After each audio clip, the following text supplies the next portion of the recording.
অসুবিধা নেই, কিন্তু আমার ব্যক্তিগত ব্যাপার নিয়ে, আমার মতবাদ নিয়ে কটূক্তি করা, বিকৃতি করা আপনার অধিকার সংবিধানে দেয় নাই।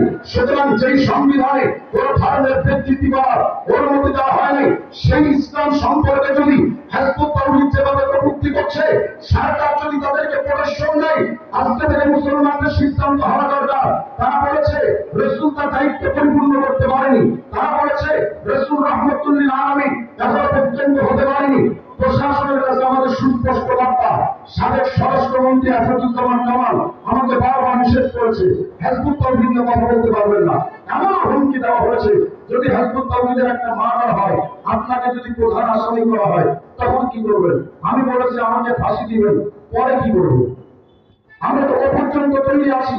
সুস্পষ্ট কথা, হিজবুত তাওহীদের ব্যাপারে সরকারের কোন নির্দেশনা আমরা মানি না, প্রশাসনের কোন নির্দেশনা হিজবুত তাওহীদের ব্যাপারে আমরা মানি না। যতদিন পর্যন্ত হিজবুত তাওহীদকে এই বাংলাদেশে স্থাপন করা না হবে, প্রত্যেকটা মুসলমান জাগ্রত হয়ে হিজবুত তাওহীদের সমস্ত আস্তানা পুড়িয়ে দেওয়া দরকার।